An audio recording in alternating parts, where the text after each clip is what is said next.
యోహాను పత్రిక మొదటి పత్రిక 5వ అధ్యాయం 4-5 వాక్యాలు.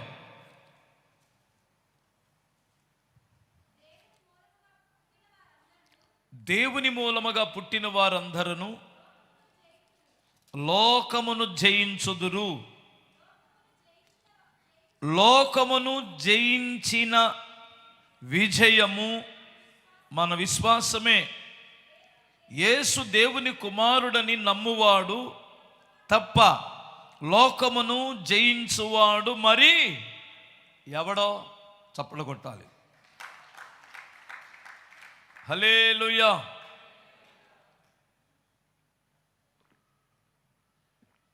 తల్లి, అమ్మ, బాబు జాగ్రత్తగా వినాలి. దేవుని మూలముగా పుట్టినవాడు లోకమును జయించుదురు. లోకమును జయించిన విజయము మన విశ్వాసమే.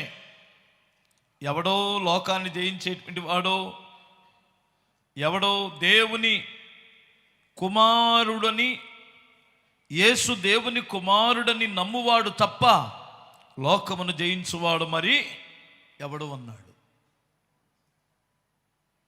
వినండి జాగ్రత్తగా. లోకాన్ని జయించగలిగిన విశ్వాసం, లోకాన్ని కాదు, లోకమును జయించుదురు. లోకమును జయించిన విజయము మన విశ్వాసమే. హల్లెలూయా. అంటే విశ్వాసం ఉంచినటువంటి వాడు లోకాన్ని జయిస్తాడు. లోకములో ఏముంది? శరీరాశ, నేత్రాశ, జీవపు డంభము. లోకాశ, నేత్రాశ, శరీరాశ, జీవపు డంభము. నేత్రాశ అనేటువంటిది మనకు తెలియంది ఏముంది? లోకమంతా దాని మీదే కదా నడుస్తుంది. లోకమంతా దాని మీదే కదా ఇప్పుడు నాశనం అవుతుంది. అవ్వ దేన్ని చూసి ఆశపడింది? నేత్రాశే కదా. దావీదు దేన్ని చూసి పడిపోయాడు? లోకమంతా దేన్ని చూసి పడిపోతుంది? నేత్రాశ. అదేదో ఉందని ఆశ కలిగి ఆ ఆశలో పడిపోయినటువంటి వారు చాలామంది ఉన్నారు. శరీరానికి కావలసినటువంటి దాన్ని అదే ఆశతో కూడి శరీరానికి ప్రాధాన్యత ఇచ్చి పడిపోయిన వారు ఉన్నారు. ఈ రెండు జయించలేనటువంటి వాడు జీవపు డంభం కలిగి ఉంటాడు. జీవపు డంభం అంటే తెలుసుగా, గొప్పగా కనిపించాలి, గొప్పవారిగా చూపించుకోవాలి. దాని పేరే మనం అచ్చ తెలుగులో షార్ట్ కట్లో చెప్పాలంటే ఎచ్చులు. ఏంటి చెప్పండి? బడాయి. లోకమంతా బడాయి మీదే నడుస్తుంది ఇప్పుడు. ఎంత బడాయి అంటే ఏమీ లేకపోయినా ఉన్నోళ్ళలాగా కనపడాలనే బడాయి. ఏంటమ్మా చాలా దిగులుగా ఉన్నారు? మీకు అస్సలు పూర్తిగా ఇక్కడే బడాయి జయించినట్టున్నారే. బడాయి అంటే ఏంటి పాస్టర్ గారు? దాన్ని ఎప్పుడో వదులుకున్నాం మేము అన్నట్టు. ఈ పెళ్ళికి వెళ్ళినప్పుడు 4-5 ఆడవాళ్ళు ఒక దగ్గర కూర్చోవాలి. ఆ బడాయి మాటలకి మన మనసు ఎలా ఉంటుందో చూడాలి. ఏం బడాయి అరే బాబోయ్. చిన్నప్పుడు భలే బడాయి మాటలు చెప్పుకునే వాళ్ళం. మీ నాన్న గొప్పోడా, మా నాన్న గొప్పోడు అంటే మా నాన్న ఇదిగో ఇంత గొప్పోడు, ఇంత తెచ్చాడు, మీ నాన్న ఇంత, మా నాన్న ఇంత ఇంత ఇంత మొబ్బు అంత అనేవాడు ఒక్కొక్కడు. ఎంత పెద్ద బడాయి అంటే ఈ బడాయి మాటలు పిల్లలప్పుడు మాట్లాడాం. పెద్దవారిమై పిల్లవాని చేష్టలు విడిచిపెట్టేశాం. అన్నీ ఉన్న ఇస్తారో చెప్పండి, అనిగి మణిగుంటుందట. అలాగే బడాయి మాటలు అనేటువంటివి జయించగలిగిన వాడెవడంటే క్రీస్తునందు విశ్వాసం ఉంచిన వాడు. అవునా కాదా? మనం ఇంకా బడాయి మాటలు చెబుతున్నామంటే లోకాన్ని జయించలేదని అర్థం. ఇంకా శరీర కోరికలు, ఇంకా శరీర సంబంధమైనటువంటి ఆశలు కలిగి ఉన్నామంటే క్రీస్తునందు విశ్వాసం తక్కువైపోయిందని అర్థం అన్నమాట. క్రీస్తునందు విశ్వాసం ఉంచినటువంటి వాడు ఏమంటాడు తెలుసా? క్రీస్తును కలిగి ఉన్నటువంటి వాడు, నాకు ఏవేవి లాభకరముగా ఉన్నాయో వాటిని నేను పెంటతో సమానముగా ఎంచుకున్నాను. ఎందుకో తెలుసా? క్రీస్తుని సంపాదించుకొని ధర్మశాస్త్ర సంబంధమైన నా నీతిని కాక యేసుక్రీస్తునందుంచిన విశ్వాసం వలన నీతిమంతుడుగా అగపడు నిమిత్తము నాకు ఏవేవి లాభకరముగా ఉన్నాయో వాటన్నిటిని నేను పెంటతో సమానంగా ఎంచుకున్నాను అన్నాడు. మీరు క్రీస్తుతో కూడా లేపబడిన వారైతే పైనున్న వాటినే వెతకండి. మీరు క్రీస్తుతో కూడా చనిపోయి క్రీస్తుతో కూడా లేపబడిన వారైతే పైనున్న వాటిని వెతకండి, ఆ మహిమ గల కార్యాలు వెతకండి, ఆ పరిశుద్ధాత్మ అభిషేకాన్ని వెతకండి, ఆ కృపా వరములు వెతకండి, ఆ పరలోకపు ఆనందాన్ని వెతకండి, ఆ పరలోక సంబంధమైన దేవుని సహవాసము సంఘమును ఆయన ఉపదేశమును మీరు వెతకండి. అది కదా విశ్వసించినటువంటి వాడు చేసే పని. ఎలా చేసిన వాడు సాతాన్ని జయిస్తాడు. అర్థమవుతుందా మీకు? హల్లెలూయా. 2 చేతులు చెప్పండి. సాతాన్ని జయిస్తాడు. సాతానుడు చూపించేది వాడి దుష్టుడి నుండి పుట్టేవే, శరీరాశ, నేత్రాశ, జీవపడము. ఇది దేవుడి నుండి పుట్టినవి కాదు, దుష్టుడి నుండి పుట్టినయట. దాన్ని జయించాలి అంటే ఖచ్చితంగా నీలో విశ్వాసం, బలముగా విశ్వాసం ఉండాలి. ఒక్కొక్కరు కొద్ది రోజులు ఆగిన తర్వాత దేవుడు ఉన్నాడా, పరలోకం ఉందా, ఈ పిచ్చి పిచ్చి ఆలోచనలు వస్తూ ఉంటాయి. ఎక్కడ దాకెందుకు, బాప్తిస్మిచ్చి యోహాను చూస్తే చాలా ఆశ్చర్యం వేస్తుంది. మనం కూడా చాలా జాగ్రత్తగా ఉండాలి. అందుకని పౌలు విశ్వాసమును కాపాడుకున్నాను అన్నాడు. ముందేమో యేసు ప్రభు వారు అలా వస్తుంటే ఏమన్నాడంటే, అదిగో ఆయన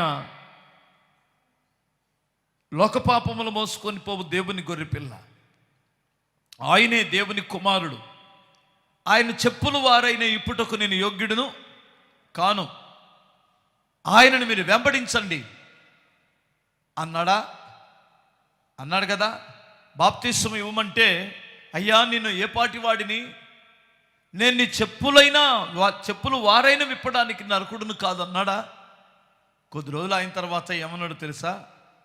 రాబోవాడు ఆయనేనా, మేము ఇంకొకరికి ఎదురు చూడాలా, ఆయన కాదా, ఒకసారి తెలుసుకొని రండి అని తన శిష్యులను పంపించాడు. మీకు అర్థమైంది అనుకుంటాను. అంటే ఫస్ట్ ఆయనే కదా చెప్పాడు, ఆయనే కదా గ్రహించాడు. మరలా సందేహం అంటే దాన్ని బట్టి చూస్తే శ్రమ వచ్చినప్పుడు, కష్టం వచ్చినప్పుడు, బాధ వచ్చినప్పుడు మన జీవితంలో విశ్వాసం సన్నగిల్లే పరిస్థితులు ఉంటాయి. నీ విశ్వాసానికి పరీక్షలు తెచ్చేవాడు ఒక్కడే, దుష్టుడు. అర్థమవుతుందా? అందుకని బైబిల్ ఏం చదువుతుందంటే, వాడితో పోరాడునప్పుడు రక్తము కారునంతగా మీరు పోరాడాలి. విశ్వాసమును మీరు పేతురు ఏమంటాడు, పేతురు రాసిన పత్రికలో 5:9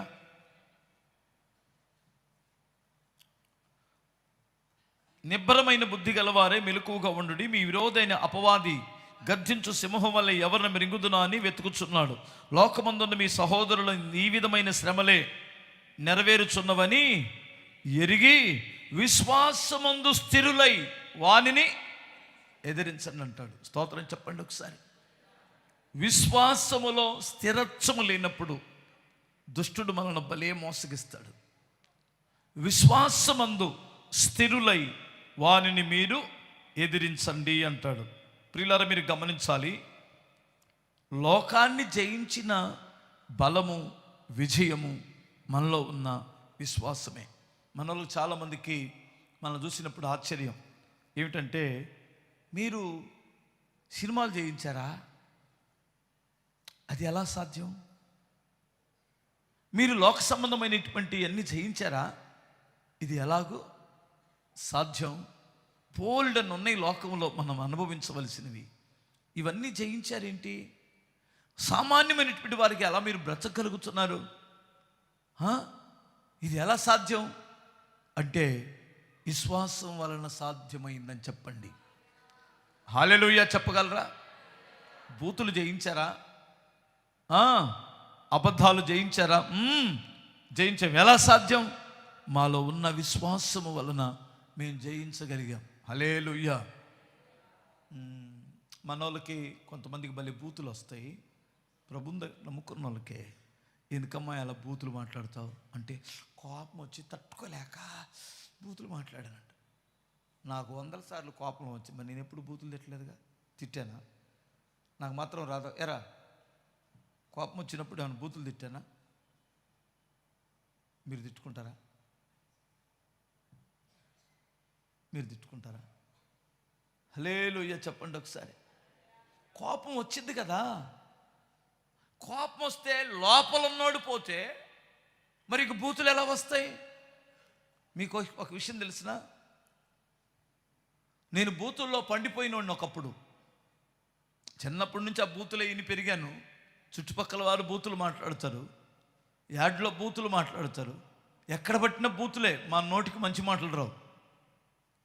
అలాంటివి ఇప్పుడు ఎంత కోపం వచ్చినా బూతులు రావట్లేదే.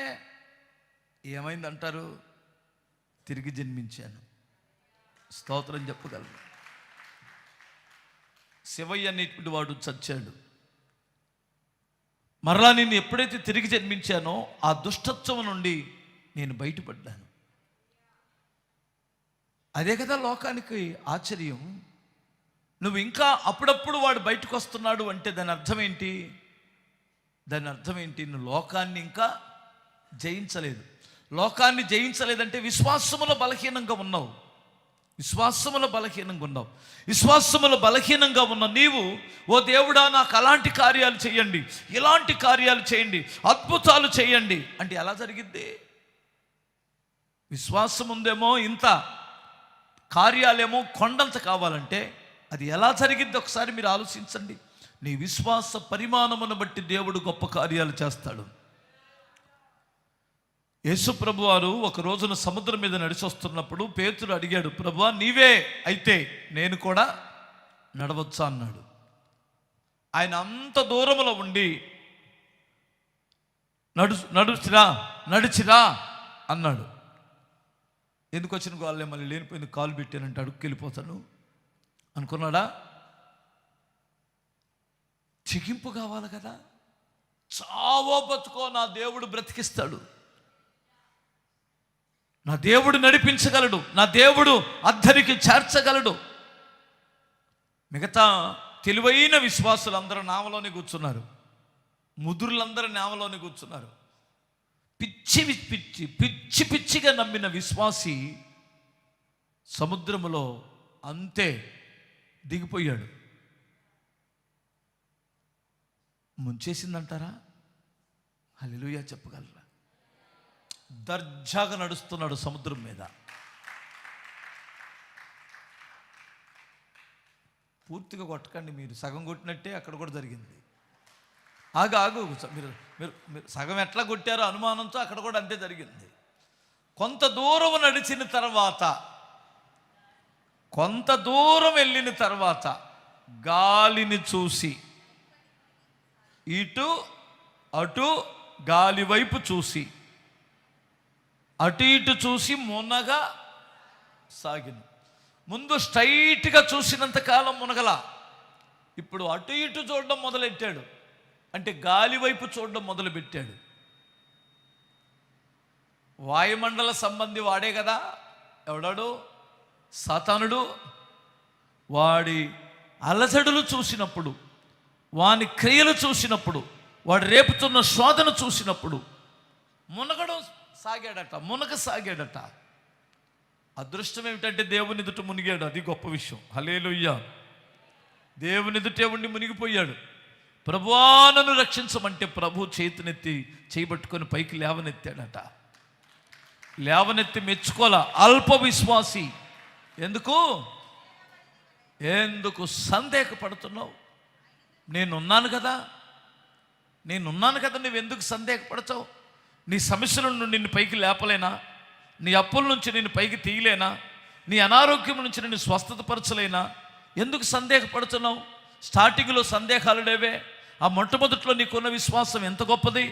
ఈ మధ్యకాలంలో విశ్వాసములో బలహీనుడు అవుతున్నావు. ఎందుకు?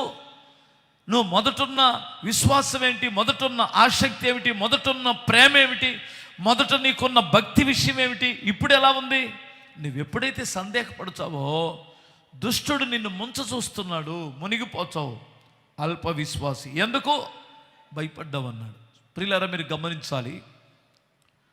సముద్రము లోకమైతే లోకాన్ని జయించాలి అంటే మనలో ఏముండాలి చెప్పండి? విశ్వాసం ఉండాలి. లోకమనే సముద్రములో మనం మునిగిపోకుండా ఉండాలంటే విశ్వాసములో బలపడాలి. విశ్వాసం బలపడాలంటే ఏం చేయాలి చెప్పనా? హల్లెలూయా చెప్పగలరా? దేవుని వాక్యం వినాలి, వినుట వలన విశ్వాసము వస్తుంది. ఒకరికొకరు పురికొల్పుకుంటాం. పరిశుద్ధులతో కలిసి ఉన్నప్పుడు, నీతిమంతులతో కలిసి ఉన్నప్పుడు విశ్వాసం బలపడిద్ది. భక్తిహీనులతో కలుస్తున్నప్పుడు మన విశ్వాసం కాస్త దిగజారిపోయింది. నువ్వెవరితో కలుస్తున్నావో నీ యొక్క సహవాసాన్ని బట్టి కూడా నీ విశ్వాసం ఉంటుంది. ఇప్పుడు 2 విషయాలు చెప్పాను నేను. క్రియలతో కూడిన విశ్వాసం దేవునికి మనల్ని ఇష్టలుగా మారుస్తుంది. లేదు, ఇంకొక 2వ విషయం ఏమిటంటే, విశ్వాసం అనేటువంటిది లోకములో మనకి జయాన్ని ఇస్తుంది. సాతాన్ని జయిస్తాం, లోకాన్ని జయిస్తాం.